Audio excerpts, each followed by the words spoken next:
This podcast was recorded entirely without the use of cheat codes.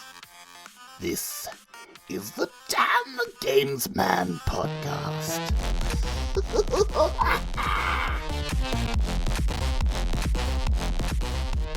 My name is Dan. And my name is also Dan. And welcome to episode 3 of the Dan the Games Man podcast. In this episode, we are talking about the state of VR gaming in 2025. But first of all, Dan, what have you been playing this week? In a wild twist of fate, which no one could see coming, I've been playing Avowed. I have also been playing Avowed. So how many hours are you in so far? Probably, I'm probably only about 7 to 10 in, but I've just been grinding around, faffing the side quests, and being I a general hit the nuisance. 10-hour mark last night, so I think I'm near the end of the kind of first large area. Obviously, you get the tutorial area, then I'm at the end of the large first area. Yeah, I remember going on the map and being like, oh, that's not too bad. Oh, hang on, there's another town. And then you zoom out. Ah. And then it's like, oh, that's quite big. How are you finding it so far? It's very fun. I'm liking the customization of the different combat types and being able to do lots of different things. That's the standout thing for me. The combat is so good. Yes. Like sometimes, when I saw it's first person, I was like, right, first person melee combat ain't great. It can be hit and miss. It's like, it's hit and ho. It looks like you're just mildly swinging your arms, which is going to be a real theme of today's episode. True. But like, everyone's comparing it to Skyrim. Yeah, and I think if you go in expecting Skyrim, you're going to be confused and disappointed. I think I would describe it as RPG light, or as some people have described it, my first RPG. Yeah, I think that's probably correct, because it kind of holds your hand in a lot of things, not on the difficulty curve.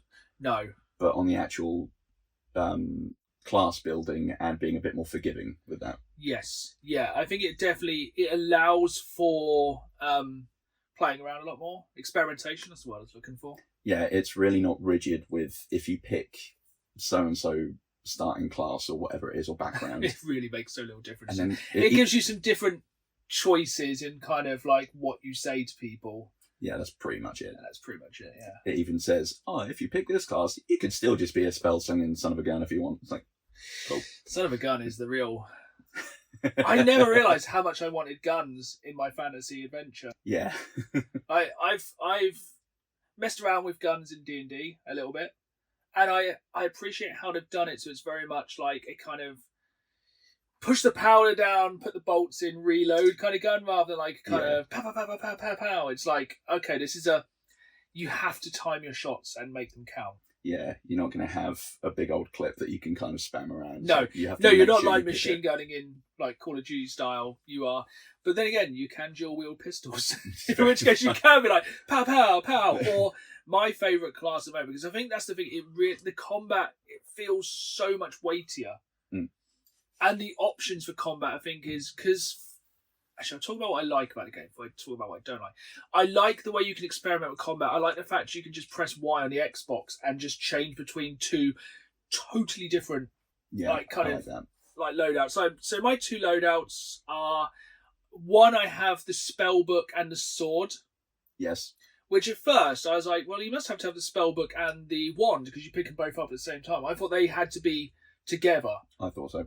But they're not. So that was I feel stupid playing Avowed. You do not have to have, so that's a public PSA there.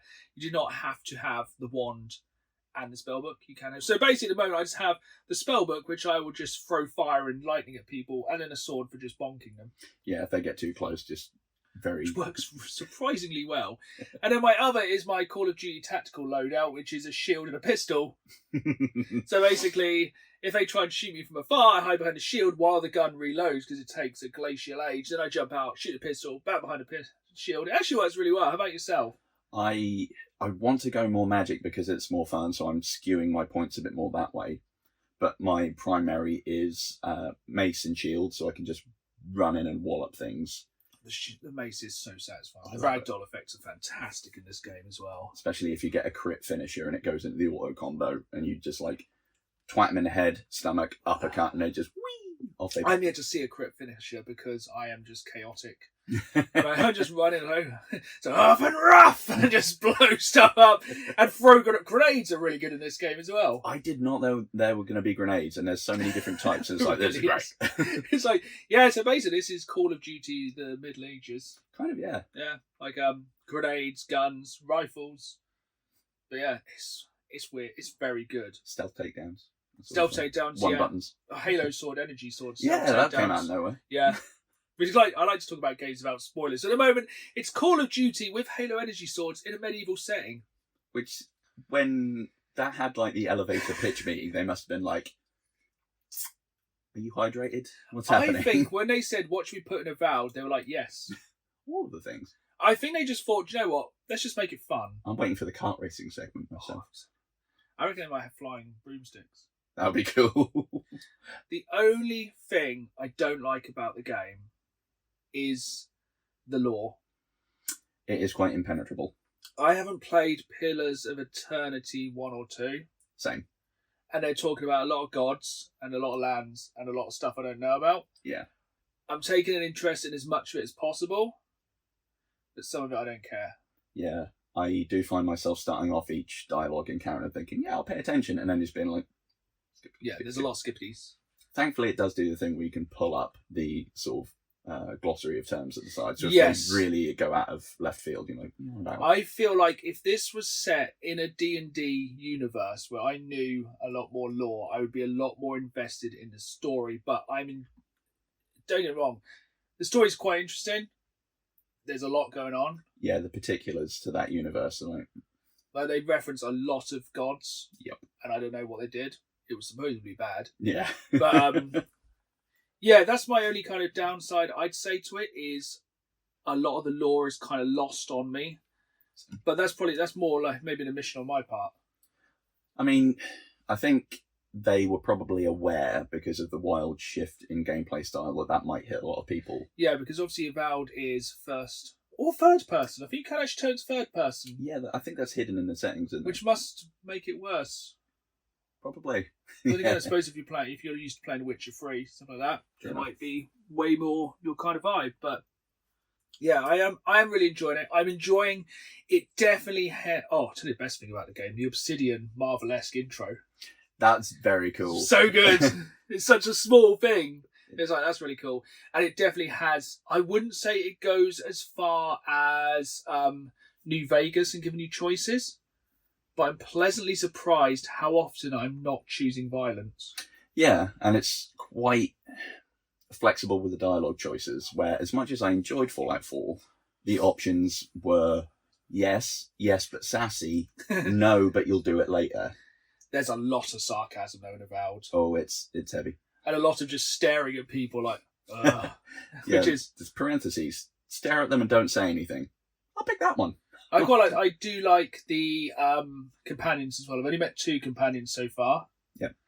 Like, I haven't made enough of a connection to remember names, but I know the Fishman is the same person who was Garrus in Mass Effect. So Really? hopefully sexy times on cool. on the horizon with that. Yeah, I have seen articles where you can romance them. So, all right then. Yeah, I think a lot of people got a bit butthurt by that, but you know, it's a role-playing game. Play the role you want to play. Yeah, at if the you end want of to the be day. a bottom, it's fine. So have you played... We could probably just go the whole episode on Avowed, but I think it's definitely... I feel like it's about a 40-hour game, which honestly, going back, people are calling it my first RPG, baby's first RPG, stuff like that. I'm going to call it a working man's RPG. This is a game that's come out in a year where every month there is a must-play game. Yep. And I feel like we can complete this 40-hour RPG and experience everything to see before the next game comes out next month, which will be for myself Atomfall. Same, actually. As we spoke about in the first episode, the games we're looking forward to this year. And I think I would rather play a concise 40-hour RPG than something that's like 100 years old, 100 years long. Skyrim will probably be 100 years old soon with the amount of times they re-release it. Yep, Skyrim 100th year anniversary coming soon to the PlayStation 69. I'm gonna run it on my tombstone. Probably could. You could definitely run Doom on it. But have you been playing anything other than Avowed this week? Because I have ploughed a vast majority of my time into that game. I've been dipping into, and I know this one isn't a favourite of yours, Pal World. Oh, you mean the Pokemon lawsuit? Yes, lawsuit simulator. I think it's born off of getting hooked on the pocket trading card game. Yeah. Actually, no. We'll swerve the conversation back in a minute. Go on. Tire squeal. Yeah, so I've kind of been interested in it before, but never really pulled the trigger. Then I saw it was on Games Pass, as is everything. Yeah. And thought I'll give it a go, and especially as the splash screen has like the obvious Electabuzz rip-off with a minigun. I'm like, yeah, you go on I think that's the selling point to most people. If you don't know, Power World is Pokemon with guns and lawsuits. Yeah, you can basically just make a little working town of your own. You can build a slave camp. Effectively. Yeah. I was like, how do I dance around this? I think Pokemon always was dark. True. Yeah, the fact that one of them was wandering around wearing its mother's skull, that's not normal. That's probably one of the more normal ones in Pokemon. Yeah, there's some weird stuff in the Pokedex. There's definitely a conversation for future, so I think we can deep dive into some of the dark Pokemon stories. But yeah, I played a bit of Power World when it first came out, and I looked at it and went, do you know what? Once again, I ain't got time for this. That's fair. It gives me that kind of any kind of big online RPG kind of game like Ark, something like that, where it's like, right, this game gets fun after 30 hours. That is fair. I mean, there is a lot of tutorialized stuff at the beginning where you have to get things up and running to be able to build stuff to progress, and it's got the standard, depending on settings, when you die, your gear drops where that is, and then you have to hoss over, so it can make the sort of death run loop, which is annoying. But it's kind of fair. It's scratching an itch when I don't have the brain to do anything that's too taxing. Yeah. I think it's kind of a busy game, I call it. Yeah. Like if I only have the brain space to build a hut and wallop around sheep, that's pretty much. So would you say it's quite a relaxing game, then? Relatively, yeah. Until you really think about what you're doing, and you're like, So that kind of goes the opposite way of what I've been playing this week, which I've been trying to finish. The Dark Pictures, The Devil in Me, which I think you started, didn't you? I have, yeah. Which is obviously based on the exploits of H.H. Holmes and his murder hotel. Mustache connoisseur H.H. Holmes. And that is one of the least relaxing games I've ever played. I've never been literally on the edge of my seat, basically wringing my hands out from sweating playing that game. Because I've played all of the Dark Pictures games. I've played Until Dawn. I've played The Quarry. Me and my wife always play them here on the sofa, couch co-op, pass the controller. But we haven't been playing pass the controller on this one. That's fair. Because this one just seems way harder. This is the final Dark Pictures game of Season 1. And I feel like this game is intentionally way more out to kill you than the other ones. Obviously, the other games, they are always trying to kill you in these games. But this one has some of the most unfair, unjustified deaths I've ever had. And this is the only one where I've had some deaths and I've gone back and I've kind of spam reloaded. Yeah. Because I thought the death was so cheap. And like some of the reasons you just would not, I think some of them I just accidentally did the right thing to not have my character get killed. But some of them are like, how would you know? Yeah. And yeah, it's kind of almost the classic point and click thing of, I'll just interact with this, and then there's some sort of bizarre flavor text that comes up. It's like, oh, sorry, that can was 3 years out of date. You've got botulism and died. Yeah. How did I know? It's beans. It's like, yeah, some of the deaths there are absolutely ridiculous. And like, the bane of my life in that game is the breathing minigame. Oh, I don't know if you've played the Dark Pictures where you have to breathe in time, because I swear, once every so often, that will just kill you. That will just go, no, you missed. It's like, no, I didn't. It's like, you didn't. I was like, I didn't. And then you'll get killed. You'll get impaled or stabbed or something. It's the only... I can't breathe while I'm doing it. I literally, like, I can't breathe in time. I don't know if I just can't multitask. It's a very good game. I am incredibly close to the end of it. And I'm really, every single time with these Dark Pictures games, I try and get everyone out alive. Yeah. I don't think I've actually managed it yet. It sounds like this one's not the one. Until Dawn. Oh. Until Dawn, I actually got everyone out. Fair. Because even though I had to like cheese reload one of the first deaths, because I was like, nah. No, it's just like, totally nutty. Something. I couldn't think of a non-sweary word then. But yeah, it's really, really good. And yeah, I think we'll be talking about the next game, the Dark Pictures, later on in the episode, won't we? But taking it back round to slightly lighter games with slightly less murder. How are you doing on Pokemon TCG? P? Yeah, still trying to grind to get some of the new decent EXs. I got a full art Darkrai EX this morning, which is good. Ooh, I got my Dialga. Mm, But nice. my wife got both of them in the space of a few hours from random card picks, and then got a God pack this weekend. I couldn't believe it. Like, I feel like that game, because all our phones are always listening. Yeah. That game listens. You're like, I'm done. I've had nothing for like a few weeks. I can't do this anymore. I give up. Let's just chuck him one. It's like, how many X? You're like, yeah, I'm back in the game. It's like, hooray. So I've got 150 free cards from the new Space Time Smackdown. So I'm about 30 off. Yeah. I think it's like 3 or 4 basics. And then I'm all everything else. I think I'm about 147 because I've not quite got the 150 mission yet. Yeah, I think I actually popped last night. So I'm nearly there. But I'm just getting like 300 Rotons a day. And yeah, it literally just seems like you just get those. Yeah, I think, like you say, it's Oh, listening. you got them in the mission for get like all of those. You got them like first day, didn't you? I think so. Yeah. They're definitely your friends. I feel like today's going to be a very ranty podcast. So we're going to start going on to news, and I'm just going to get angry straight away. Cool. As is often with gaming, adulation leads to anger pretty quick. Mm-hmm. So I was looking for a reason to jump back into Black Ops 6. Ooh. Firstly, I saw that new level, Bullet is it called? Which Yes. is Bullet Train, which looks absolutely sick. It looks like a fantastic way to just absolutely rinse kill streaks. Yeah. Gun camos. If you like team kills, also spot on. Which is fantastic. I'd love to see a nuke on that level. But then they were like, we are announcing the crossover that me and about 5 other people, yourself included, would have been excited for. Oh, very much so. Teenage Mutant Ninja Turtles Call of Duty Black Ops 6 crossover. I was like, okay, yeah, you got me back. Like, a lot of the other stuff is like, yeah, I can hear it. And then I saw the price. Yes. Mm-mm. At first I was like, okay, it's $20. That's not too bad. And it's like, then I read the small print, it's like, oh, it's $20 per turtle. Yep. So if you want to have all 4 of the brothers, it's $80. Yeah, because, isn't it, you can either get them, or if you get the, what's it called, like Beyond the Battle Pass thing. Oh, don't get me started on the Battle Pass. So $80 for the 4 turtles, that's a bit of a slap in the dick. And then, when you're like recoiling in pain, they're like, have another one. Like another £10 for the Battle Pass so you can get Splinter and like the Foot Soldiers. Is Shredder even in it? I don't think so. I've not seen anything. Oh, it's just like, at this point, Activision just need to make Black Ops free to play. Yeah.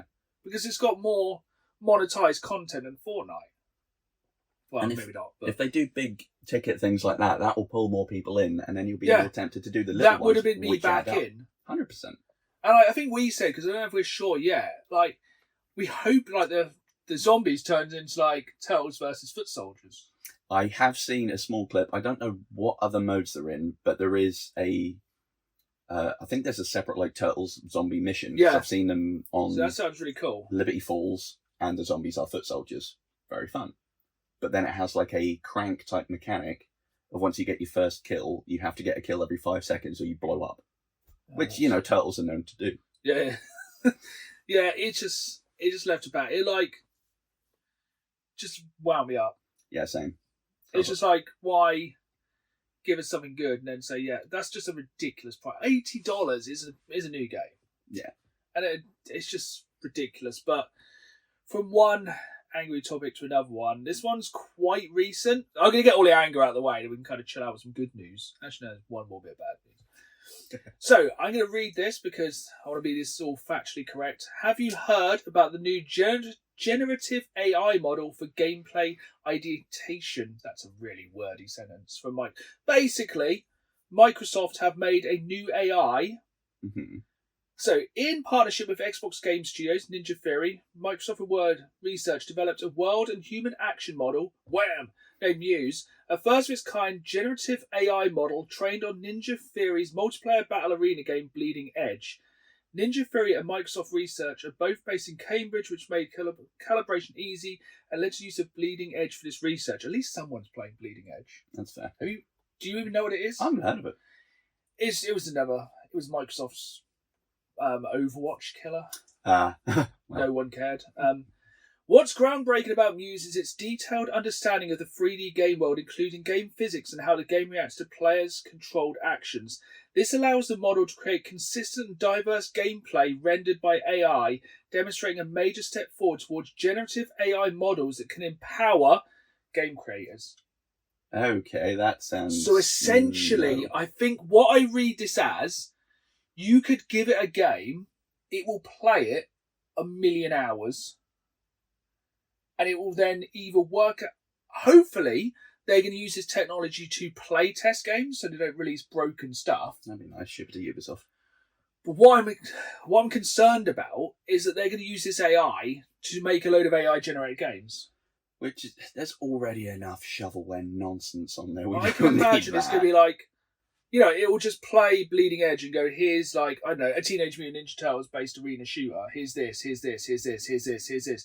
And this is in the same week when, I think basically at the moment in 2025, we are having a game studio a week close. Yeah. Or get shut down or just broken down into some way.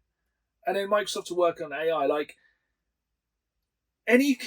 I can't really see anything they can... Because there's people who play test games for a living. Yeah. And as much as AI can learn bits, there's going to be a human element that we're going to be able to think of nonsense that might break the system. Yeah. Because the AI will be working within the constraints of the game. Yeah, it's exactly the same thing straight away. When a new COD map drops, people will find that bit to get out of the map and find somewhere it shouldn't be. 100%. I remember it was on Modern Warfare 2, just going on private maps just to learn how to do this awkward bit where you jump up little bits. Oh, is that like the trees? Yep. Yeah, I remember that. It's like, I'm up here and I can shoot you and you can't shoot me. But no, terrible. And that actually ties into one of the notes I've got. Quite fittingly, actually, as NetEase, the devs behind Marvel Rivals, which reportedly at the minute has about 40 million on its player base. Yeah, I saw this as well. Yeah, their US studio has been shut down? Yeah, the most profitable game of 2025 so far, and they've shut the studio down. I mean... Thanks for all your good work. Yeah. Now, goodbye. You've been very, very successful for us. Off you pop. I don't get it. That's the kind of thing where I imagine maybe humans make game, robot continues game. Yeah. I mean, there's not a silver lining, but some of these bits, some of the stuff in the background is that the industry is growing more in the Far East, but how much of that is good in as much as that it's because there's low labour costs. Yes. How much of it is terrible working conditions, but then also we're getting some newer, bigger games coming from I think we had the same kind of thing with GTA 6. Mm. That's why that game's been delayed, because people were working 12-hour days, 6 days a week. Yeah. Apparently, in crunch time before Skyrim first came out, they were pulling 15-hour days for balancing. Yeah. Which, that's not good for humans. No, it's absolutely ridiculous. And I think it's a really difficult one. It just seems every week, every time we have a podcast now, we could probably go, another studio's closed. Yep. And it's a sad state of affairs in an industry which is officially the most profitable entertainment. Yeah. Portion. It's a growth industry. Yeah. It makes more money than cinema, music, TV, anything. Yeah. And it seems exploitative. 100%. I mean, there are some bits where I can maybe see where some AI might be useful. Still a bit weird, but that's taken it too far. So I've seen one thing that they're trying to use an AI to predict player button presses to help reduce input lag. And imagine how hard a Dark Souls game would be. Oh no. With an AI that learns how you play. Oh no. So I can imagine with certain things, it could essentially, I guess theoretically, make an open world game which never ends. Yeah. Because it could just keep creating it. But then it's is it going to lose that human touch? Maybe, yeah. I mean, I like them using the chat AI for Skyrim VR. Yeah. That's cool. Oh, yeah, that's funny. But then you look at any kind of VR artwork they make. I think the most famous one recently was the poster for Fantastic Four. Mm-hmm. and you can tell instantaneously it's AI. You know when someone's AI. Yeah. There's some backlash for Activision as well for some of their assets being AI created, which people picked up on when the loading screen that was on the festive period for zombies, the Santa had like 6 or 7 digits. Yeah, don't worry, it's always fingers. Yeah. Always fingers. But yeah, AI bad. Terminator 2 taught us that in the 90s. We're gonna somehow I'm gonna keep it kind of linked to COD because it looks like we're getting a new Tony Hawk's remaster. Excellent. So it's kind of leaked in one of the new COD maps. I think it's like the shop from the kind of menu selection from Tony Hawk's. You know, skateboards on the wall. There's a countdown on the website for 4th of March 2025, which with the American calendar is 3/4/25. Thus, everyone's kind of guessing it's going to be the Tony Hawk's 3+4 remake. Cool. Which would be, fantastic. I just hope they get at least a majority of the music. Yeah, because that was part of it, wasn't it? Yeah, but there's some really good maps on Tony Hawk's 3 and 4. I would love them one day to do Underground 2, but I doubt it. That was fun. Because it's such a rogue Tony Hawk's. And it would be incredible if you could just pull out a new Tony Hawk's that didn't suck. What a new skateboarding game did. Like, whatever happened to Skate 4? That kind of died a death, didn't it? Yeah. I think maybe because it was a bit more realistic, as it were, rather than the Did it even come out? I don't think it even came out. I think it did. Have you got any more news before we kind of go on to the big news this week? Only a little bit that is to be taken with a hefty packet of salt. Oh, and our that's favourites. Potential leaks about Elder Scrolls 6, which still, I mean, I might be able to play it before I die, which would be nice. Yeah, I feel like we all need to take action to be able to live longer to play it. Not a big That bag would of be salt. a great use of AI. Yeah. Finish that. Yeah, get it done. So apparently the location has been confirmed as Hammerfell and High Rock, which would be cool. Makes sense. And they're saying there may well be naval battles and Ooh. shipbuilding elements that they've kind of built on from Starfield. So you get to explore sort of surrounding islands a bit Actually, more. to be fair, I didn't mind making the ships on Starfield. I quite liked that. Yeah, I tried to make the Firefly class ships. I think mine just ended up looking like a penis. I just did that instinctively as you took a sip of coffee then. Starphallus. Yeah, I know. I enjoyed. Yeah, that could be cool. Yeah. Starfield, I think it came at the wrong time for me. I wasn't ready for like a 70-hour space RPG. Yeah, I want to play it more, but I keep forgetting how much I've done on it, and when I go back, it's like, I can't. What? And I like the ships. Yeah, naval battles are a difficult one in games, aren't they? Yeah. Like Black Flag, good. Yeah. Skull and Bones, bad. Bad, very bad. Yakuza like a pirate, good, supposedly. Yeah. That looks really good, that game. Definitely one that's on my radar. It's just, again, modern game of problems. Jumped into a Yakuza game. Do I want to do a 100-hour RPG? Yep. Probably spend less time actually working for the Yakuza. But yeah, sorry, we got sidetracked again then. No, that's pretty much it. That's all the leaks I have so far. So it has been a very big kind of couple of weeks for consoles announcing new games. So we had PlayStation State of Play, and there was some very, very, very good games. I thought it was really strong. A lot of people are like, it wasn't that good. Because there wasn't like that huge like God of War Ragnarok 2 or anything massive, but there was some really interesting stuff. But I'm going to kind of twist it back because we are in the middle of the Xbox showcase at the moment, and I think it's a lot weaker. I think we can kind of cross that one. So it's ongoing at the moment. Yeah. And so far there's been, like a sort of 6-minute little teaser of different bits. It is a lot of indie games. Nothing against them. It's just a lot of them aren't. Xbox does not seem good at advertising their games. No. They're notoriously They seemingly started to, promote Avowed when it was out. I went to the cinema this week and saw Captain America.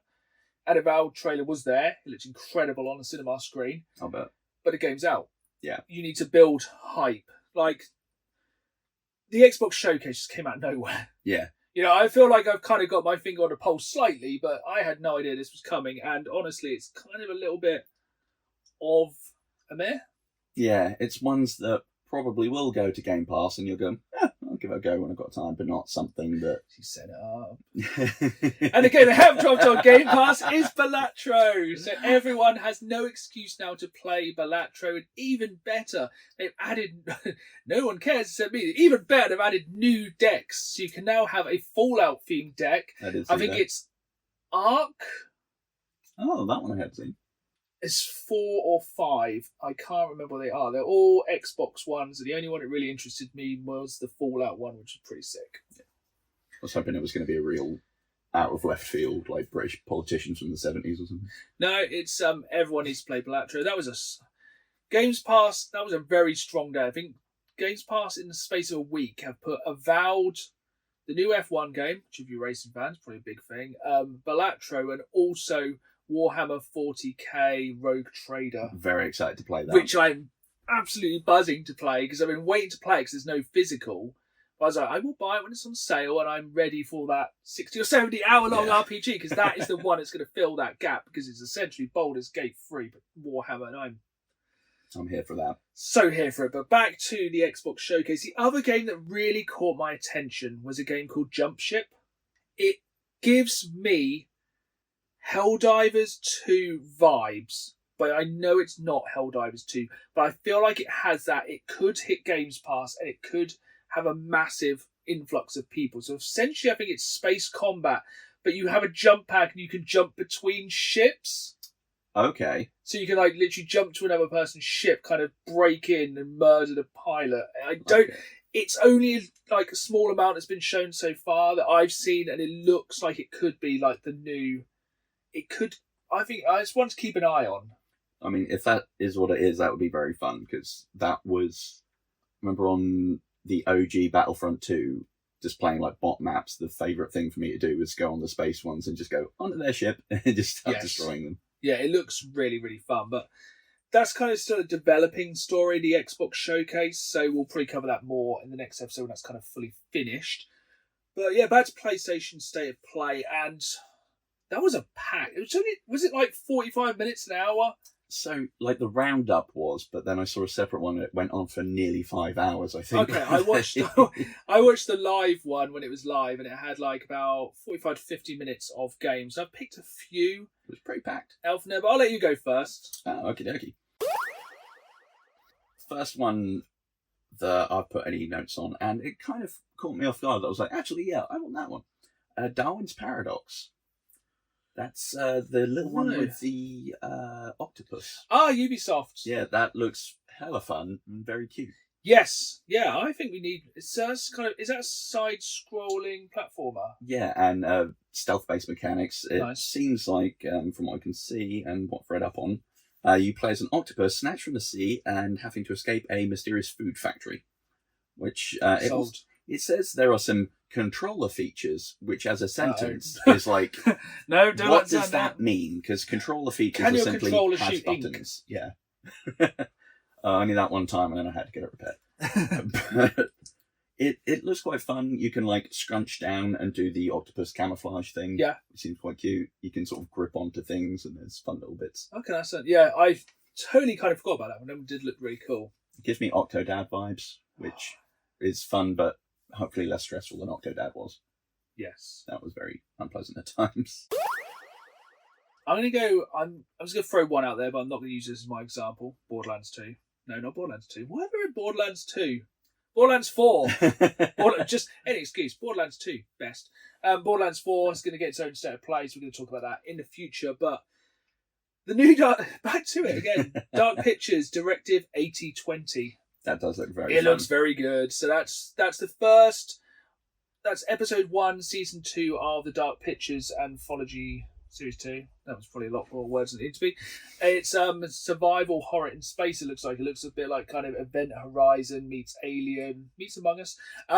Touch of the Thing as well. Yeah, it looks really good. So basically, alien that can murder people and take on their form. I think especially with the kind of the whole how that game's made with mocap and it being like close to photorealistic. You know, the actors and actresses are just themselves in these games. Yeah. I think that could be very, very scary. And there's going to probably be a lot of scope for using attention to detail to see if any of the like subtle nuances that you can be like, that one's the alien. Do not trust. Oh, I'm dead. Yes. I wonder if they'll kind of, so in slight spoiler alert here, in Devil in Me, you get a directional microphone. Cool. So you can kind of hear where things are. So you can hear them before you see them. I wonder if we'll have some kind of thing, maybe like for body temperature or something. That'd be fun. I imagine it's going to be a little bit like The Thing in the... Did you ever play The Thing back in the day on Xbox? Yeah. So it's actually going to remaster very soon. Yeah, I saw that. It's going to be fun. That's really cool. Yeah, I'm very much looking forward to that one. I think it's October, so yeah, that's forefront of my spooky season game at the moment. So yeah. That'll kick that month off nicely. I think it's the 2nd. Yeah, really looking forward to that one. But yeah, back to you. Saros, or Saris, I don't know. The new game from Housemarque, the people who made Returnal. Is that the one with the sun? It is, yes. Yes. So that gave me Dark Souls vibes, and I ran away. To be fair, Returnal has got a bit of a Soulsy aspect to it. Yeah, I feel like that's a game I should have played on PS5, but I haven't. It's a weird one because lots of guns, very almost bullet hell at times, but also a Soulsy mechanic with roguelike elements to it. So it's a lot of things going on, but it does work. It sounds like the most 2024 game of all time. Yeah. It's, again, like, what do we want in this game? Yes. Yeah. And apparently they're building on that with Saros. They haven't exactly explained what, but it's going to have a... Yeah, that trailer did not give a lot away. Yeah. We're apparently getting an extended gameplay trailer sometime later this year, but it's out next year, so there's plenty of time. So it's apparently going to have a bit more permanent progression per cycle, so it will be similar in which you die and get Groundhog Day'd. Yeah. But you do have a persistence of upgrades and materials and whatnot. And so far all they've said is the character played by the wonderful Rahul Kohli, who I love from anything Mike Flanagan he's worked on, is playing a enforcer of some kind, looking for someone or something, which... Cool. Yeah, it was the definition of, this is a game. Yes. That was about all we kind of got from that trailer. But yeah, that looked really, really impressive. Mm-hmm. My next one is Midnight Walk, which is like, it looks so different. It's like claymation. It looks like Nightmare Before Christmas kind of claymation. Yep. I think it's also on PlayStation VR 2.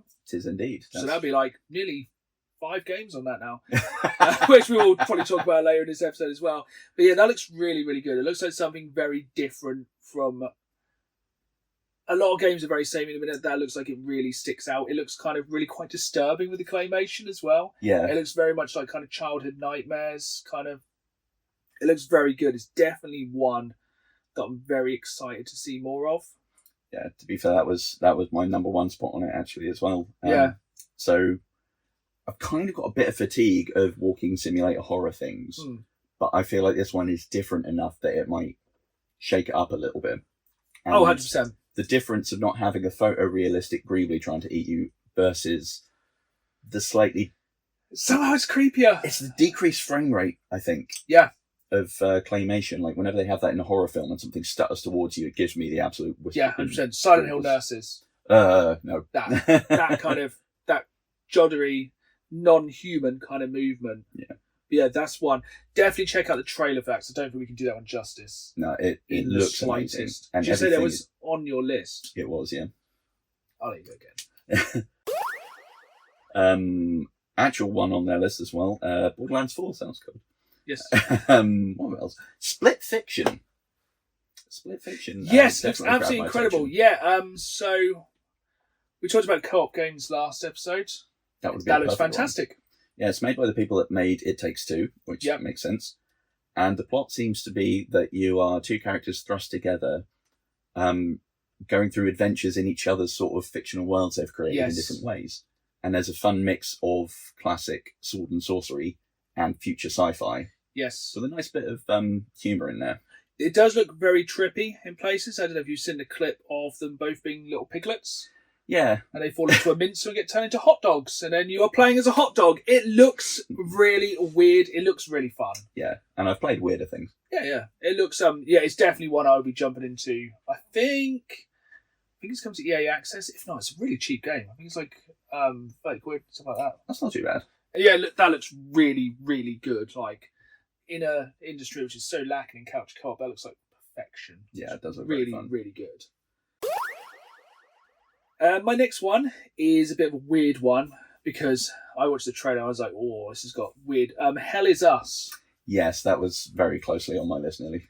That looks like a mix of Metal Gear and Death Stranding, but kind of more action based. As soon as I saw the humorously fat man, Yes. I was like, "Oh my god, I'm getting real Metal Gear vibes here."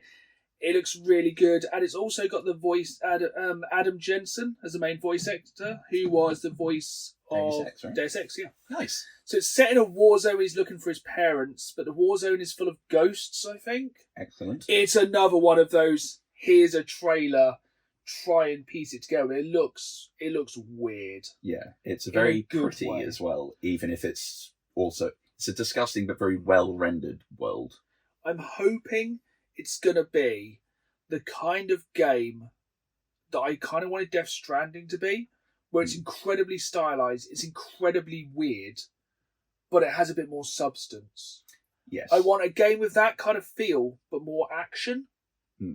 Like, don't get me wrong, Death Stranding was fantastic. I really enjoyed what I played until I couldn't really play anymore because I got burnt out on it. Yeah. Because that is a perfect example of a game that gets good after about 20 hours. Yeah. When you can build roads in Death Stranding, it's fantastic. But the style and the design, everything in that game is incredible. Yes. And that's what I kind of feel that Hell is Us is going to be. So yeah, it's definitely going to be keeping an eye on that one. Do you want to go one more? A weird thing that just popped in my head as well. Hopefully there won't be such weird forced product placements for Monster as well. So that'd be very strange. And they did that a lot in Product Death placement is Stranding. bad.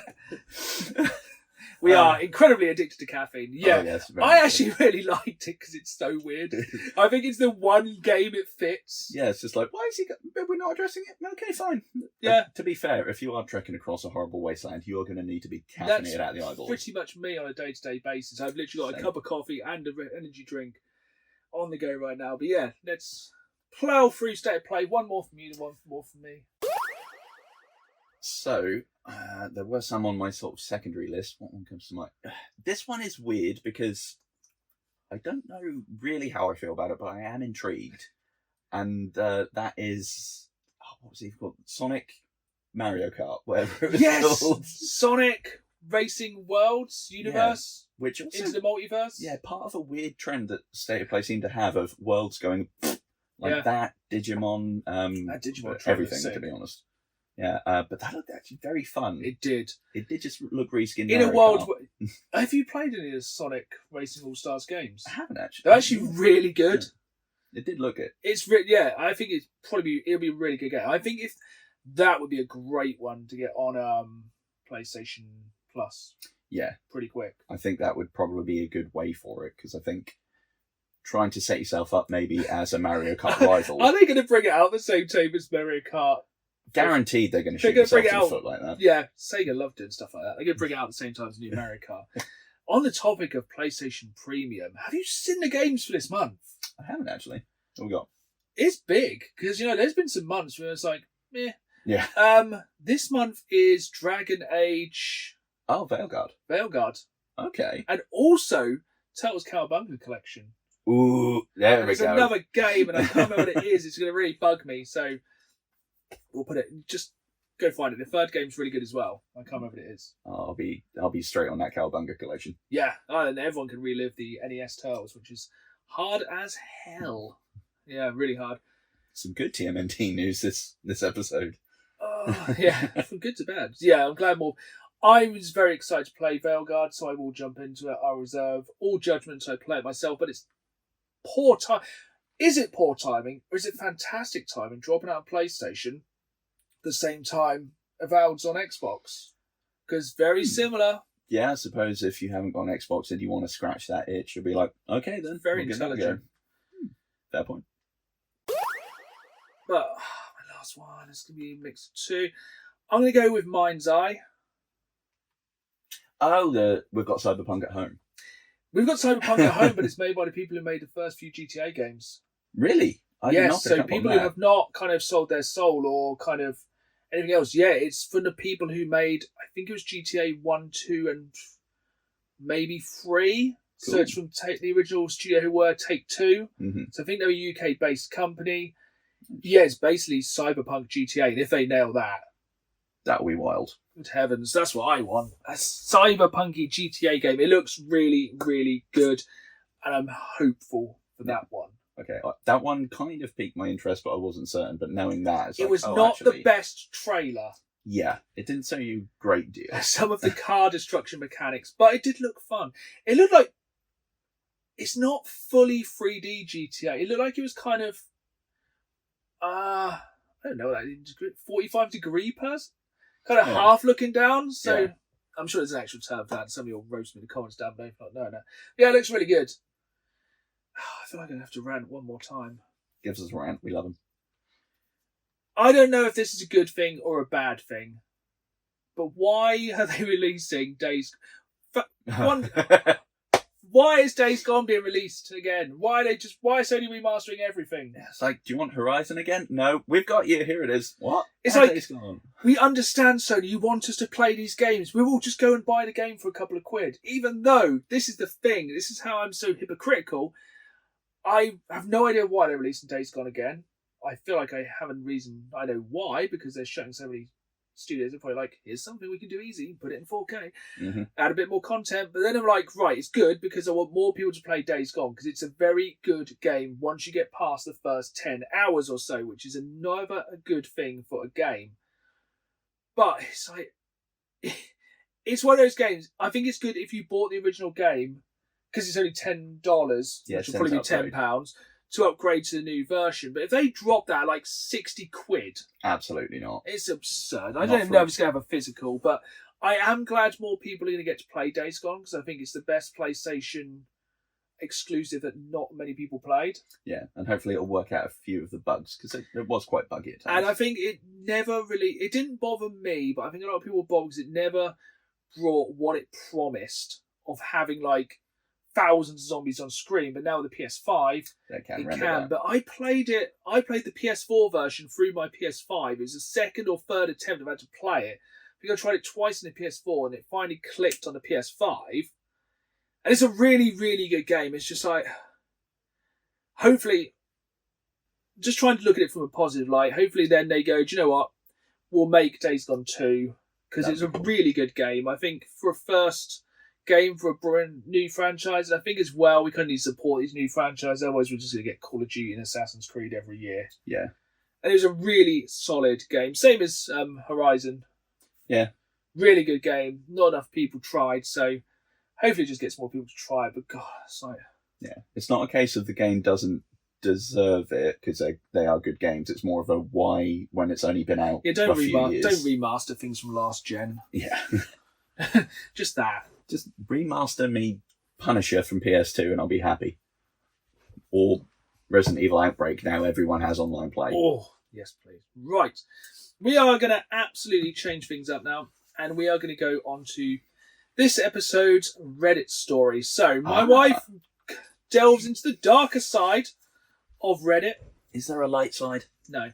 And finds suitable for podcast stories from Reddit. So, this week we're talking about VR. After this is a kind of segue to our VR. So this story, which I have not read, is called Tifu by playing virtual reality in the middle of a forest. So the story goes, me and my wife love to go camping and I recently purchased an extremely nice laptop capable of VR. So I figured I'd bring up my Oculus and the laptop and experience VR on a whole new level. My wife also likes to play VR, so it was a win-win situation. So we get to our camp spot, set up the tent and start a fire. Ooh. As the campfire starts to simmer down, I reach my laptop and start to set up the Rift. After setting up the boundaries and clearing up some space, I was ready to VR it up. Ick. There's always an ick in a Reddit story. It's always one. Are you ready to VR it up? That sounds like a weird swinger thing. I started off playing Eve Valkyrie. That was great. Just before we had left, I purchased Superhot because that game looked super fun, and it is. I'm going to talk about that more later. So I started playing Superhot on it and was so into it. I don't like that one guy in the Matrix. I just feel like a badass. You do. Yeah, to be fair. After about 30 minutes of playing, something terrible happened. I got so into my game shooting enemies in front of me Then I turned around. One of the guys had a shotgun and the bullets were really close to hitting me. I was so dedicated to the game that I jumped out of the way, which ended up saving my virtual life. But for my real life, it screwed me up. You see, it would have been fine if I landed on the ground, but no, I landed in the fire pit. The fire was out, but the coals were still hot. So glad they put this in. Or should I say, super hot. Super hot. Incredible. I now have severe burns on my left arm and shoulder blade. I love VR so much this was just a small setback for me. That's dedication. Yeah, I'm glad he didn't blame VR. Burnt alive like Darth Vader, crawling and going, I must play VR! New Two-Face origin dropped. I love VR so much it's just a small setback for me. My wife urged me to go to hospital, which I eventually did. Did he finish his game then go to hospital? It's like, if I don't finish this level, it won't save. Honey, you smell like crackling. Top comment. Virtually nothing could go wrong playing by the fire, but in reality. To be fair, when you said you had like a VR story of something going wrong, I had horrible ideas about what was happening. See, I imagined they were both going to be playing VR. Yeah. That feels like the wife's just like, yeah, I'm going to play VR. Go away. Off you pop. I'm going to read a book. Everyone in the comments is very glad they didn't miss the pun about playing Super Hot. Good. Someone, bit sceptical here. Where was your laptop? The Rift cable is relatively short for this to have happened. You've had to deliberately set up within the pit of your play area. There's always that 50-50, did it really happen on Reddit?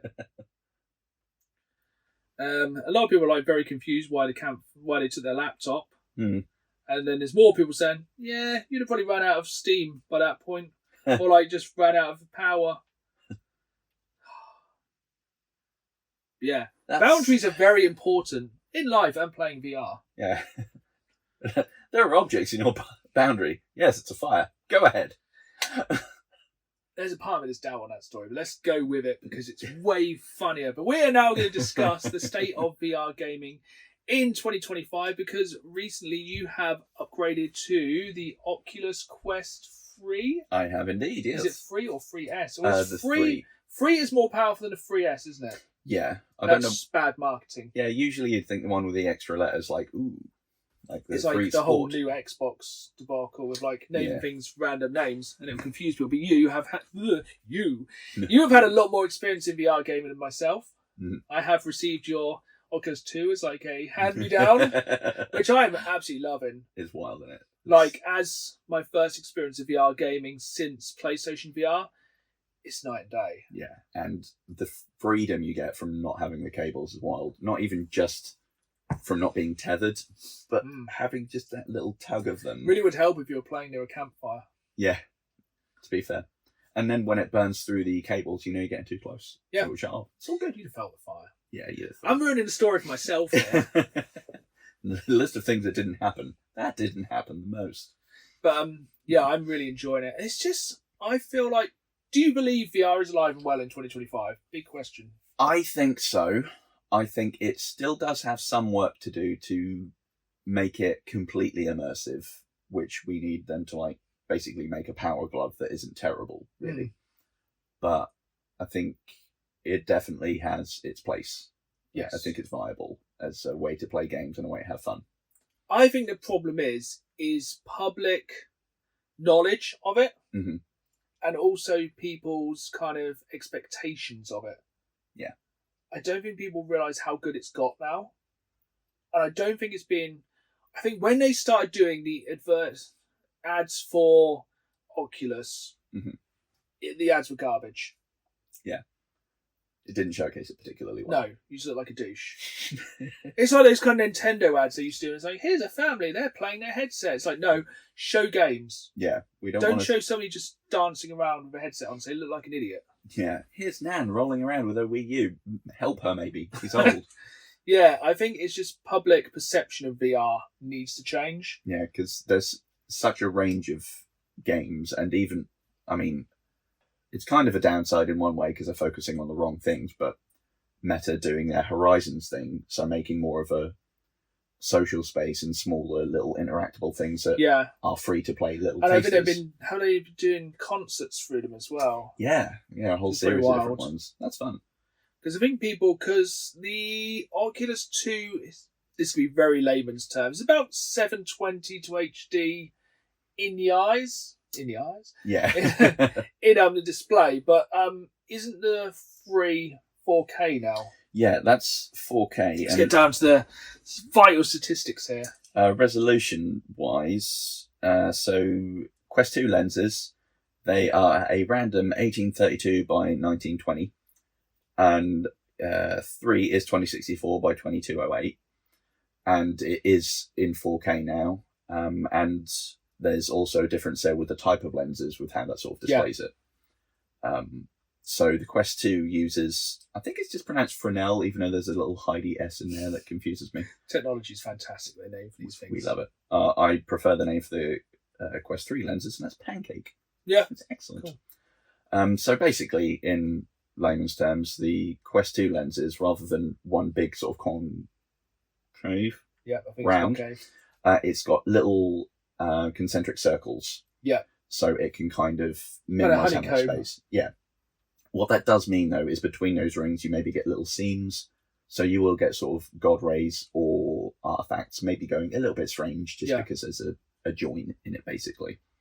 Whereas Pancake is a very compressed, lightweight type of lens that bounces the light around inside it. So it's like having multiple lenses stacked. So you can have a better image with a lighter lens. But what that does do is jack up the price. Yes. Which is one of the chief differences between the 3 and the 3S. Yes, and also the comparing, from somebody who does not have the greatest knowledge of VR headsets, it's confusing as holy hell. Yeah, before I got the 3, I was going through so many different subs and different YouTube videos being like, what actually is the difference? Because they do... Because you can't show what it looks like. Yeah, it's like, this was captured here. It's like, yeah, but what's it look like? If I can't call it mayor. If Facebook just went to everyone's house, knocked on the door, went, here, have a headset. This is what it looks like. Then you're like, cool. Because you watch footage of PlayStation VR in the trailers. It don't look jack like that. It's like, that looks cool. You put it on. No, it doesn't. This is it looks Microsoft like Paint. everything looks like Minecraft. Yes. But like everything looks pretty good for the Oculus. Yeah, I mean, to be fair, I didn't really need to upgrade to the 3. I just felt like being a little VR princess and going, I want the fancy bells and whistles.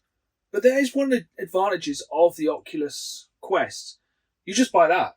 Yeah, it's just one and done. You're good to go. You haven't got to have a PC. You haven't got to buy any kind of... You can buy loads of fun peripherals, but you don't need to. Mm-hmm. I think it seems like quite an outlay. It can be, yeah. But like, it doesn't seem like anyone is shouting about the games that are either out for it or coming out for it, which is what we're going to go on to in a moment, is the lack of public knowledge of it and how good it is. Yeah, I think, there is a lack of public knowledge, and Meta are really not helping themselves, because if you look at the storefront, it's poorly laid out and they are leaning far too much into the horizon. That's the only thing I would say about how they've set up the main menus on it, and the store is abysmal. Yeah, and on the Meta Connect app thing, whatever it's called, sometimes just getting straight to the games, they've made it a little bit better, but it can be a real nightmare. Yeah, it's really... So they'll be like doing these shovelware things. But when you're in the game... So good. So good. Like, yeah, I've experienced it at home, but what really blew my mind, as I know you haven't experienced this yet. Not yet, no. I went to Norwich VR, and they have a obviously designated area for doing VR, which is like a very large empty room with no campfires. And we played 6-player cooperative and competitive VR gaming. Very fun. I want to try that. Using the Oculus 2, I think it is connected to a PC, because it runs a program called Hero Zone, which is all these co-op games. Now is a free roam VR game. So it tracks your movement around the room. Which is excellent. So you actually physically move. Like, theoretically, you could do like a commando roll and pow someone. Yeah. Then we did play a game which was like Cyber Road or something, where you did have to it was like kind of The Wall, but like with Oh, yeah. guns. It's like kind of duck and go off all these bits. And you obviously main stigma with VR gaming. You look like an idiot. Yeah. Which is one reason to do it in the comfort of your own home. Yeah. But doing the free roam is so much more immersive. Being able to like move around physically. So I think that's something that gives people a lot of motion sickness. Is sitting on the spot while moving. Yeah. It's that disconnect in what you're Yeah. seeing and what's actually happening. Like the only thing that ever gets me is if you're like, have you played The Climb? Yeah. You look down, you're like, whoa. And I've literally nearly fell off my sofa Same. when I know I'm not going to fall. I've been like wandering around because I switch between sitting and standing, and sometimes I've gotten to an edge, look down, and my body starts to pitch back. Like, it's not real. Yeah. I think it's for people who can suspend that bit of disbelief. Yeah. You have to be invested in what you're playing. It's like when you play D&D, if you're like, well, I'm just rolling dice and imagining things. If you don't get into it, Yeah. it takes a lot away from it. It's the exact same things for VR, but that's what's good about the free roam VR, because you are physically moving around the room. And like when you have a shotgun, you're like, it feels badass. Like you felt like you had the shotgun in your hand, which you do with VR most of the time. But the free roam mechanic, I think, really added to it. But I don't think most people have a space, myself included, where you can free roam, and probably playing in the middle of the forest isn't, Not ideal. as we've seen, the smartest idea. Although at least when it says the light's low, you've got the campfire to help. Yes. But yeah, I think it's absolutely incredible. Yeah, and one of the good things about the Quests, you can use Airlink or Cable Link to connect, like they must have done, Yeah. to a higher power sort of laptop or PC and play PC VR games on them. Yeah, so I think the only difference is with that one, we had same headsets. We did have a battery pack, Cool. which was connected. I think we'd split in our pockets. So, It's pretty handy. yeah, it's absolutely incredible. But yeah, it's all about the games and how you play it. And it's not like, I don't think they're shouting about some of these games. And there are some solid titles out there. Yeah, so I'm scratching the surface because I've had the Quest about a month and a bit now. But you've been playing for quite a while, haven't you? Yeah. So we're going to talk about some of the kind of games we both really enjoyed and that are upcoming. And I'm going to open this out of camera so we don't get the whole Death Stranding. But I'm going to let you go first because you are much more the connoisseur of the VR. Okay. First one that came to mind when I was thinking about a balance of something that's engaging, fun, and accessible, and that is the I Expect You to Die games. Are they like the kind of you're stuck in a Bond trap? Yes, they're very campy, spy humour kind of films. Yeah.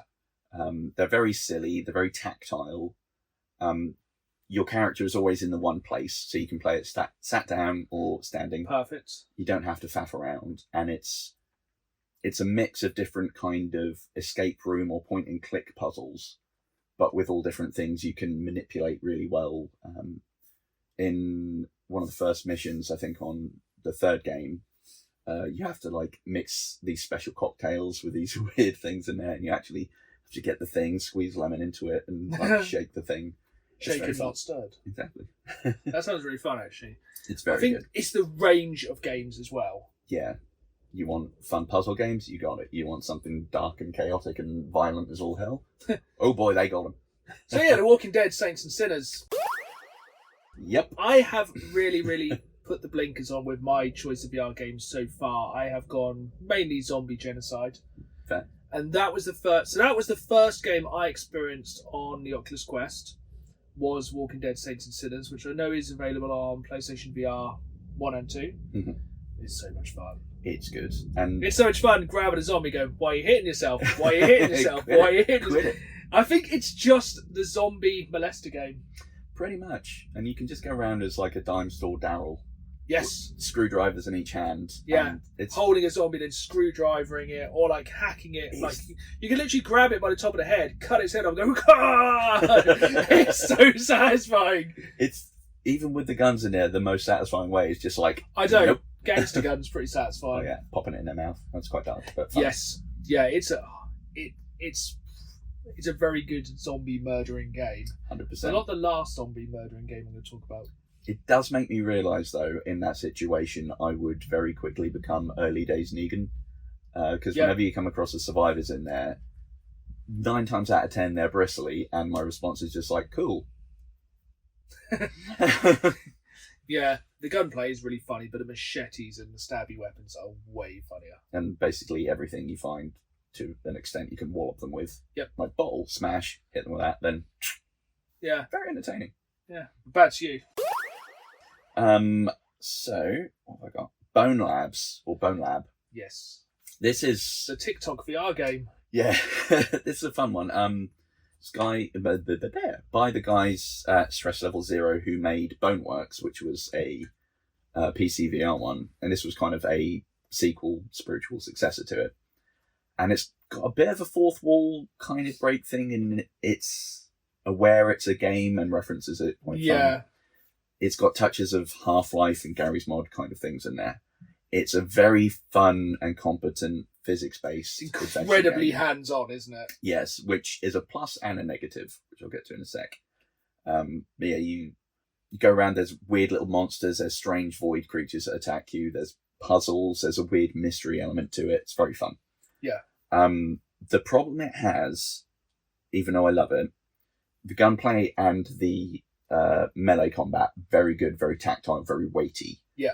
But the emphasis on the hands does mean sometimes it goes a little bit off script. Like, I remember trying to just simply flip a switch, and what the game seemed to do is like, oh, your hand's there, so what you want to do is violently shift in that direction and leave the switch alone. And you're like, no. Or you'll be in a shootout behind a bit of cover, and you'll go to lift the gun, and what it does is go, you wanted to press on that and catapult into the air, yes? And it has its own ideas. So sometimes the goes chaos wrong. makes it hilarious. Yeah, you're just in the air bouncing like, oh, come on now. It is one of the ones that gives me a bit more motion sickness. Yes. But in little bursts, and it is just really fun despite that. There's only one game which has given me motion sickness so far. Okay, I'm intrigued. Doom VFR. Yep. It's quick. Yeah. That's like a Doom roller coaster. It's free movement, so you move your character, but it moves as fast as Doom 2016, so you are flying, and you never realise how big those demons are until you are nose to nose with face. the cacao demon. Yeah, they are big. But yeah, that game was like, it's actually made me good a bit now. Fair. Yeah, that was the worst one. I'm going to carry on my zombie genocide with Arizona Sunshine. Arizona Sunshine or Sunset? Sunshine. Sunshine 2. Played the first one on PlayStation VR. Very good. Very, once again, I feel like that's meant to be a slapstick kind of zombie murder game, where The 100%. Walking Dead Saints and Sinner isn't meant to be, but I made it so. Yeah, it's really good. I love it. It's essentially last human stuck in a zombie apocalypse, finds a dog. Highlight the game. Yeah, always a plus. But it's the mix of kind of gunplay. I do love throwing the guns in the air and catching them. Oh, yeah. Every time. That one I do find the hands can go sometimes funny when you're trying to reload. Yes. It just like clats around. Because you have a clip at your side, you just take up to the gun, but it sometimes doesn't get that. Yes. I do like that you can customise where your holsters and where your ammo is. Yes, you can put like guns on your chest, your sides, and your kind of ribs. Yeah. So It's you, like, ha bang, ha your bang. leg, you can throw a cross clip and you can catch. It's so fun. And it's very hands-on. Like you can play with the dog, you can throw the ball, you can command the dog using your hand motions. Yeah, you can climb across stuff, which you have to do like that, Very which is fun. really funny when you kind of sat on the spot. Because Yeah. I played that game. Actually, I think I played that one standing. Fair. And then changed to sitting halfway through. They made my character like 3 foot tall. Yeah. It's like, why can't I reach the floor now? Oh, yes. Which made it funny because it was like, oh, now the borrowers in The Walking Dead. And yeah, that's a really fun game. It also has a co-op campaign, which is quite interesting. Yeah, I'm yet to play that, but Which I think could be something that happens in the future. that would be wild. And then also Horde mode, Yes. which is, and yeah, that's very good. It's just a very good zombie. It's a good single player campaign game. So I think with a lot of the VR campaigns, you're not going to get like a 40, 50 hour long RPG. No, because there's so much that has to go into making it, like, by the time they've done It's the more couple like kind hours. of a very good movie. Yes. But back to you, the master of VR. Waltz of the Wizard, which is kind of more of an experience than a game Yep. in a way. I enjoy a lot of these experiences. It's very fun, and it's been the first instance in a game that I played where the hand tracking has worked really well. Yeah. And because of the upgraded cameras on the Quest 3 as well, you can do some augmented reality things. Nice. Do pass through and faff around with spells and whatnot in your room. That's cool. Very cool. So the premise is you're just a wizard in a tower. There's a really chatty little skull called Scully. Yes. Who is just yammering on, and you create spells by mixing things and can faff with those. There's also like a little scavenger hunt, and you can explore the rest of the tower, eventually getting to a point where there is like an endless dungeon mode where you get more spells, which can be activated by voice as well. And it's even smart enough that I could just go, bring me that Donkey Kong drum, and it'd be like, and it floats across the room at you. It's very cool. Because this is another thing I don't think a lot of people realise about the Quest, is it has speakers built in, and also has a microphone built in. Yes, it's very cool. There's a lot of technology in that headset. A lot of stuff that people don't realise. And some people whine about the weight of it, but I think the 3 is like really not that heavy. It's like 515 grams or something ludicrous. Really not that bad. No, you don't feel it. Especially if you just get one of the headsets with a little extra bracket on it, so it just supports it more there. Bosh, it's fine. It's really comfy playing. I'm going to throw it back to Super Hot again. Yes. Such a satisfying game. You can play it on the Xbox and PlayStation with a controller. Why would you? But why would you? It's a game that's designed for VR. Essentially, if you do not know, in Super Hot, if you're some dude, there's some other dudes trying to kill you, that you basically, the people trying to kill you only move when you move. Yeah. So basically, if you have your gun, or maybe sometimes you don't have your gun. Yeah, sometimes have a So basically they will kind of run towards you, and you can, like, say, pick up the iPad, throw it at somebody, and they're made of glass, aren't they? They shatter. So anything hits them, they shatter. But they might shoot a bullet at you. As soon as you stop moving, that bullet stops moving as well. Yeah. So if you know that bullet's coming, you can quickly go like that. If you're quick enough, you can be quicker than a bullet. You can dodge all the things and then, like, frisbee stuff. You can actually frying pan the bullet back at people. Or you can, like, throw an item at people and break them. But it's such a good, because you don't physically... It's perfect VR. Yeah, and you can end up contorting into some weird things where you're like, I need to grab that gun, but that bullet's close, and you're like becoming a pretzel. Yeah, because essentially, as long as you don't move, nothing else moves. It's very much like you have to very much concentrate while playing it. Yeah, and just do little tiny head movements. So it's kind of one of those games, because it's so exactly what you do, you don't have the disconnection. Yeah, there's a lot more one-to-one movement with it. So it's kind of, it really feels like you are playing the game. It's very much like kind of the Wii Sports thing. Yeah. Anyone could play it because they know how to move. Yeah. It's a very, very good game. Yeah, it's definitely one of those. It's great for people who haven't played a lot of VR. Yeah. Stick the headset on and probably jump in. Yeah. But I'll throw it back to you because you are way more versed. I am basically scratching the surface with a lot of these. To continue the theme of zombie killing, Undead Citadel, which isn't like a big highfalutin game. It's quite short, quite linear, but the physics in it are so meaty. Yeah. You just wake up as some hungover adventurer. Perfect. Go into this citadel where things are not looking good, and spoilers, full of undead, hence the name. Figures. And there's just a range of weapons. You get bows and arrows very early, swords and axes and knives all over the place. And the standout moment for me was when I was going through a house, like, something's going to come out at me. I've just found a big old Zweihander, and I've just got it out in front of me. Zombie comes out of nowhere and jump scares me, but it was moving at such speed, it just ran into the Zweihander, cut itself in half, and tumbled across and destroyed a coffee table. And like, I win. And it's just, it's so silly, and I love it. It's really good. I think that's why we love VR, because just stupid things happen for not a great deal of reason. Yeah, because 9 times out of 10, there's going to be really good physics involved, and when things go wrong, then it's just calamitous when it does. So that was incredibly satisfying. Yeah, and the combat feels pretty good in there. There's a lot of heft to things. The blocking and parrying feels a bit more fitting, rather than just... what's that other game?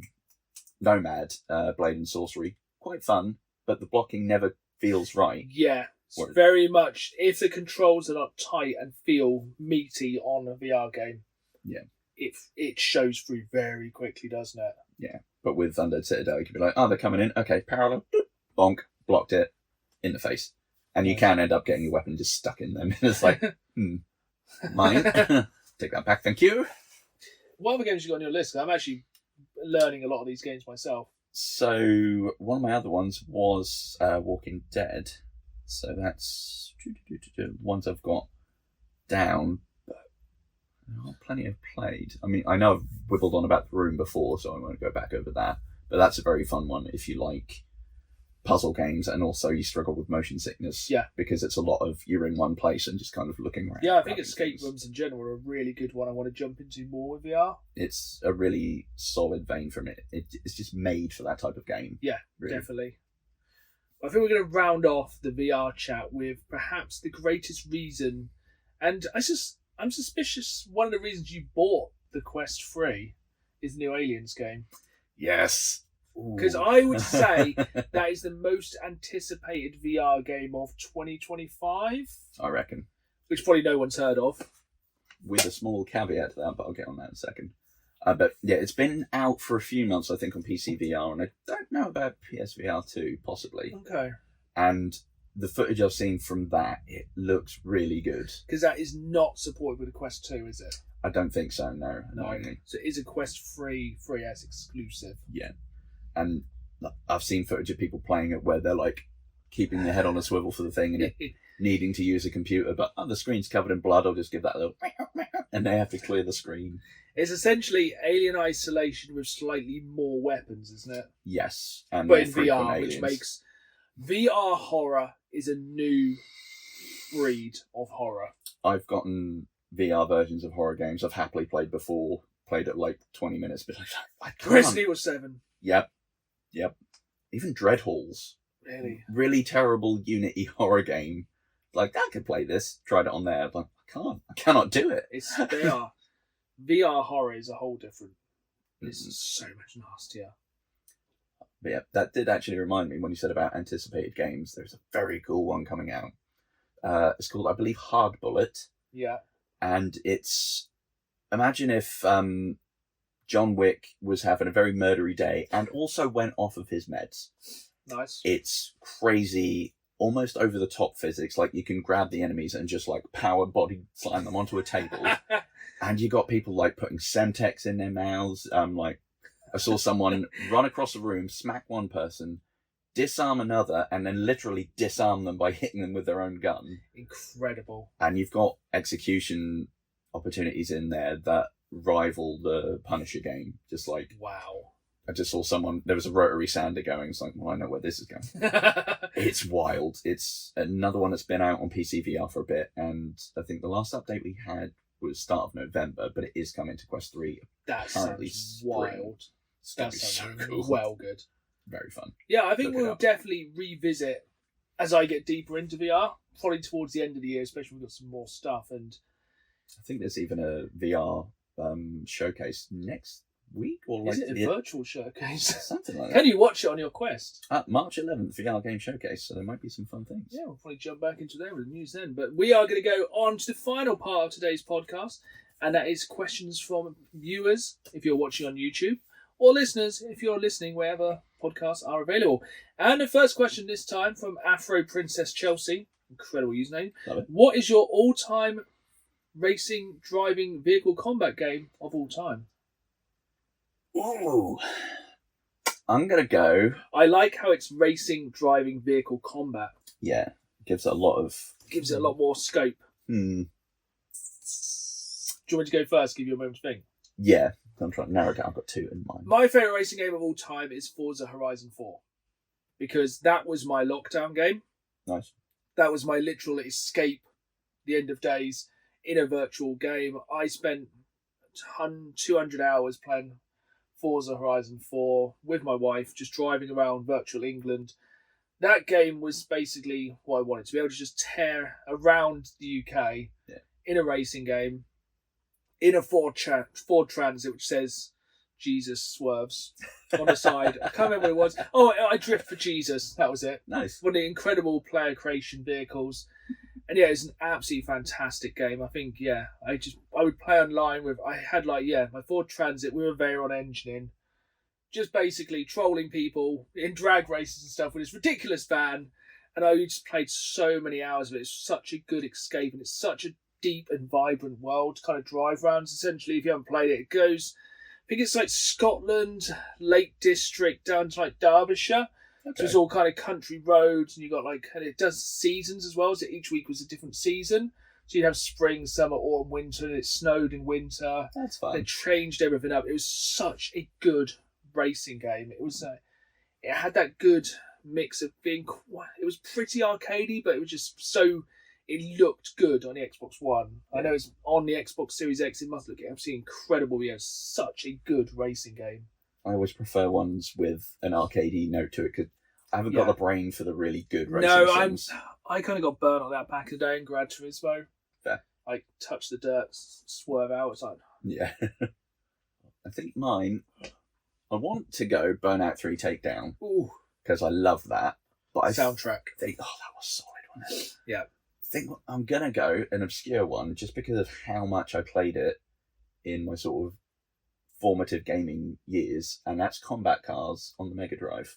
I do not think I've ever played that. It's top-down, little, almost Micro Machines looking. Yeah. But you've got a load of different characters with unique weapons, which are usually just either offensive ones like missiles or oil slicks and whatnot, or landmines.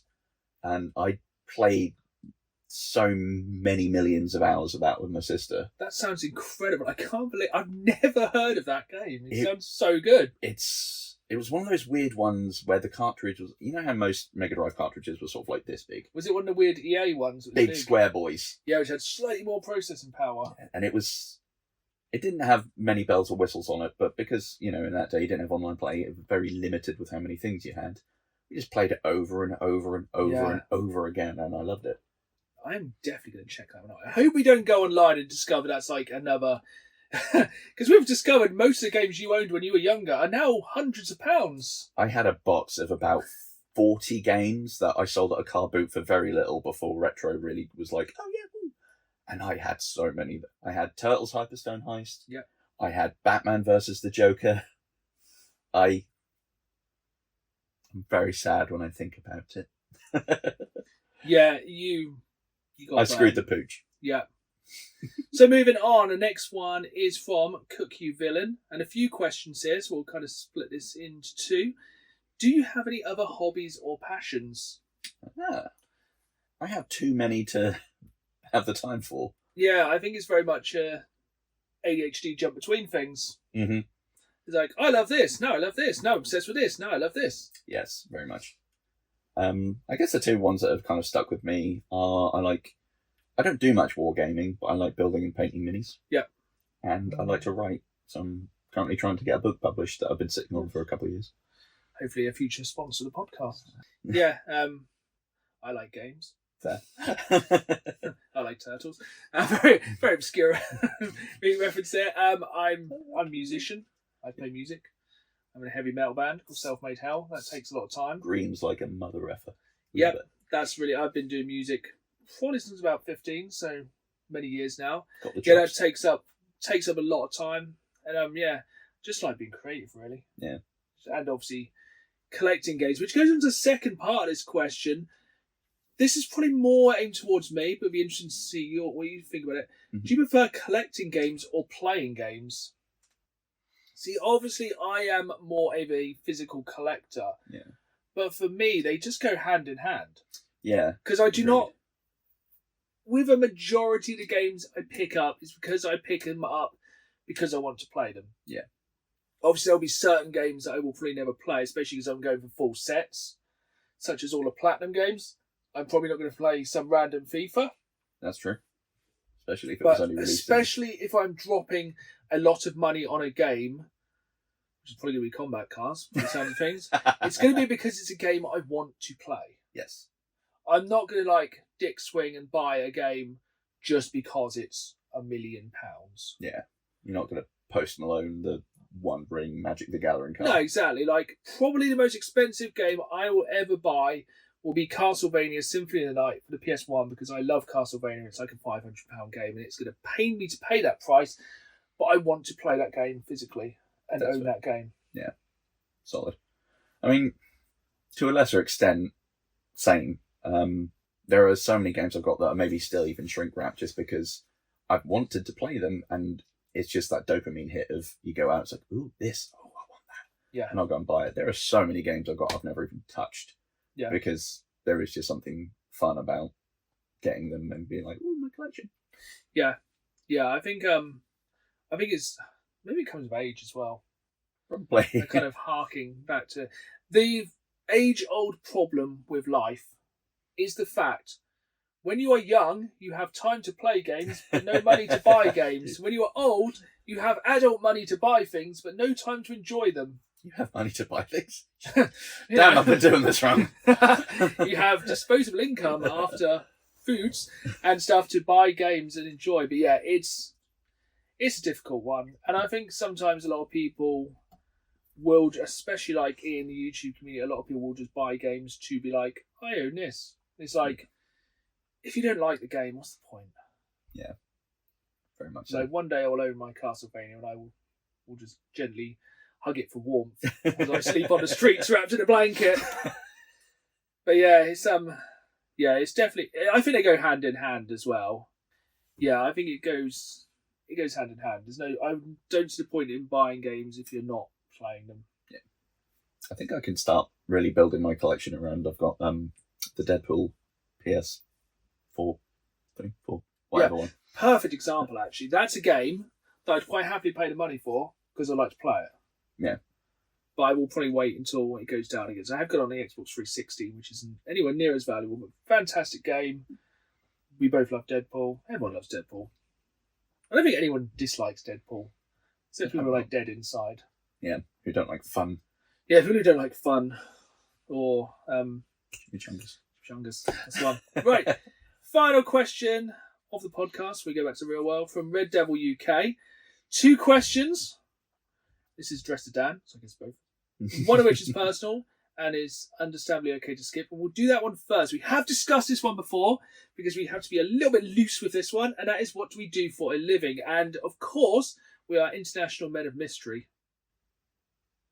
And, everything we do is Black Ops. Yeah, if we continue this right now, we'd have to see whoever listened to the podcast and then redact your memory heavily with a gun. But no, all joking aside, we both work together for a major gym company. We toil away in there, making sure it's all good.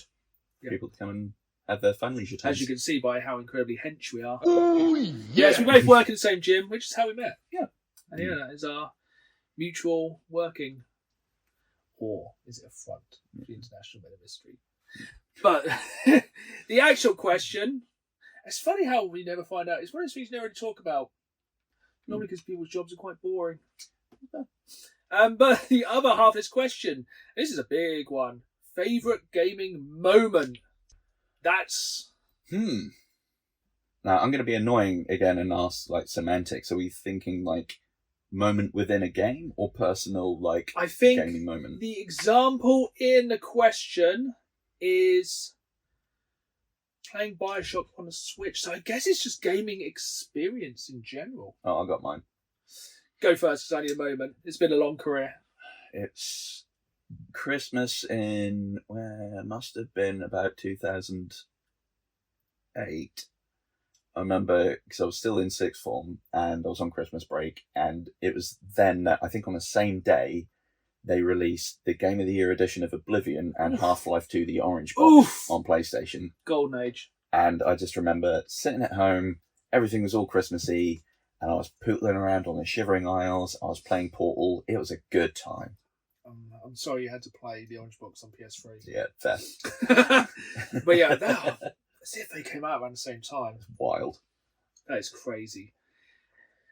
Mine's more of an experience. Mm-hmm. Mine must have been early 2000s, staying around a friend's house after college, cases of beer, I always drink responsibly, pizza, snacks, 2 large CRT TVs, Halo, OG Xbox, 4 players, copious amounts of alcohol. The only thing we stopped to do between rounds of Halo on the 2 CRTs was Guitar Hero on the PS2. Solid. Oh, that's a good night. Throw some Mountain Dew in there, and that is the definition of the early 2000s. Literally, it was Pizza, beer, gaming, no sleeping. Excellent. Absolute my dream once a week still. Oh, I forgot the days of a decent LAN party. Oh, They were so good. I used to do them. if people don't... That's what's wrong with gaming now. Not enough LAN. Yeah. If you start... I think we nearly actually came to blows during some of those with the insults. Yep. And that was when... Because you do want somebody looking at your screen. Yep. And if you have two CRTs... Screen cheat. You can't. And yeah, that got intense. We ploughed so many hours into OG Halo. Absolute golden age of gaming. And that's solid. we do sometimes. I haven't done it for so long. Same. But it's the ultimate bonding. It's so fun. It just gets raucous and fun. It's chaotic. We should really hire a gaming cafe locally and just... That would be really good. That'd be good. But we are coming to the end of today's episode. And yeah, it looks like we're going to go away and organise a LAN party. Yeah. But I hope you enjoyed the episode. If you did, make sure you hit that subscribe button so it downloads the podcast. We're back every other Friday, so we can rest in between and basically regenerate our gaming mana. Let things happen. So I'll let you say goodbye, Dan. Goodbye, Dan. And it's goodbye from me. I hope you've enjoyed the podcast. We'll see you again in 2 weeks. And until then, keep playing the game. See you all soon.